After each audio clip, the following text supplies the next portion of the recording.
Chapter 31. The soft image of Pakistan. It is unfortunate that Pakistan's image abroad has been tarnished so badly that the world associates it only with terrorism and extremism. Many people think of our society only as intolerant and regressive. However much we plead that the vast majority of Pakistan is moderate and that only a fringe element is extremist, and that our national fabric has been damaged by the turbulence to our west in Afghanistan and to our east in Kashmir, not by anything inherent within our borders and society, the message does not get across. I have therefore tried to project a truer image of Pakistan, which I call a soft image, through the promotion of tourism, sports, and culture. We have arguably the best and certainly some of the highest mountains in the world, as well as a virgin coastline with beautiful beaches stretching all along our south, mighty rivers and stark deserts, dense forests, and historic religious sites for Buddhists, Hindus, and Sikhs. We have many other historic monuments and excavation sites and museums, going back to ancient times. Yet we have hardly any tourism.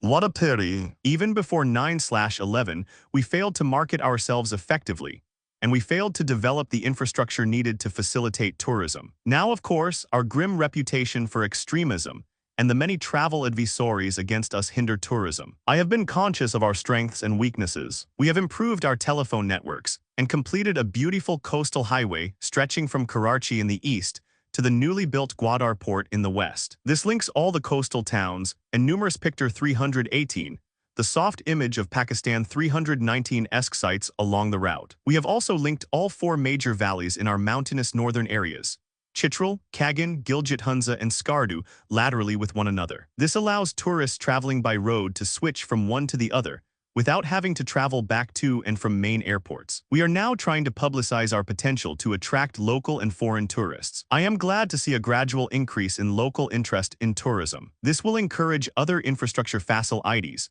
particularly hotels and motels, to spring up and in turn attract a greater number of foreign tourists. I have been a sportsman of a kind. I call myself Ajak of all trades but master of none. Pakistan has been a reasonably good sporting country at various points in its history, and we have been world-class in cricket, hockey, and squash, and even bridge and amateur billiards and snooker. Unquestionably, the best bridge player in the world, Zia Mahmood, is from Pakistan. Hashim Khan, Jahangir Khan, and Janshir Khan are the best squash players the world has ever known, with Jahangir the best of the three. If Hollywood only knew his story of tragedy, grit, and determination, it would make another movie like Chariots of Fire. Many of those who know him consider him the best athlete who ever lived. We compete at a high level in Asian athletics. Sports can provide a recreation that relieves stressful societal pressures. But in 1999, our sports achievements were at a low ebb. I therefore launched a campaign to improve the situation. The first thing we had to do was reorganize all the sports bodies,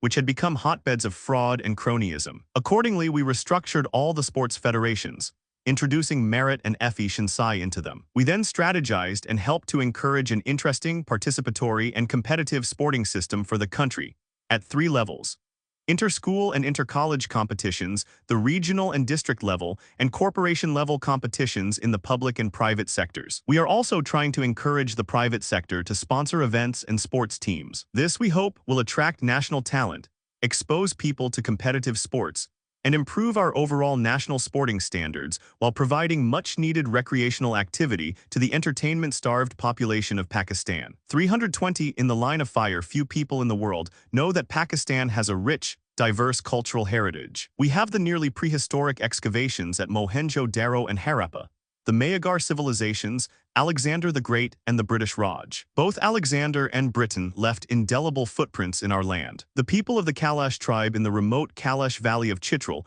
are said to be descendants of Alexander's army, which turned back from here. Our landscape is replete with monuments of the Mughal era, shrines of Muslim Sufi mystics, and remnants of the British colonial era. The revered religious sites of Buddhism in Taxila, Swabai, and Swat, of Hinduism in Khatas Raj, and of Sikhism in Hassanabdal and Nankana Sahib add color to our heritage. When you walk in our land, you walk alongside history. Every stone, every path and byway, every nook and cranny, and every peak of our mighty Himalayas, the Karakoram and the Hindu Kush Mountains will have a story to tell. The four provinces of Pakistan have rich and distinct cultures. Music, dance, and art have flourished in our land for millennia. Ironically, all this has remained the best-kept secret of Pakistan. Worse, the forces of religious extremism and obscurantism reject this cultural activity as being un-Islamic. No previous government had the courage to tell them that they were wrong. All this needed a drastic change. We had to bring normality and cultural harmony back into our national fabric. I started by revitalizing Pakistan's heritage. I asked the army to beautify the Quaid-e-Azam's mausoleum in Karachi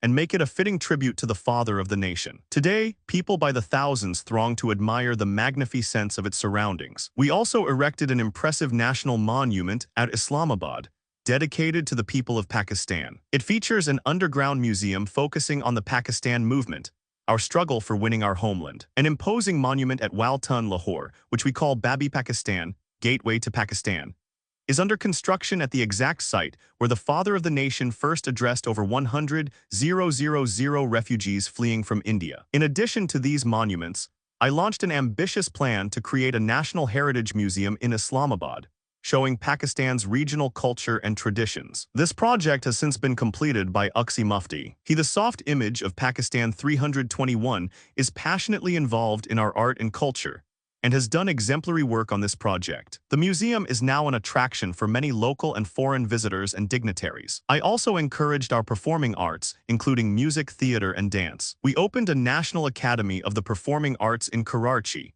and I selected the renowned thespian Zia Mohyeddin to run it. We also opened a National Council of Arts with an art gallery in Islamabad. Both institutions are attracting a lot of young talent to the performing arts, particularly music. Finally, as I mentioned earlier, many private television channels have opened since the liberalization of our media. We have to work hard to improve our image around the world, and we must proceed on all fronts simultaneously. We have to defeat terrorism and extremism, but at the same time, we must also present a culturally rich, inviting, and economically vibrant alternative in its place. The media need to gear up to sell Pakistan abroad.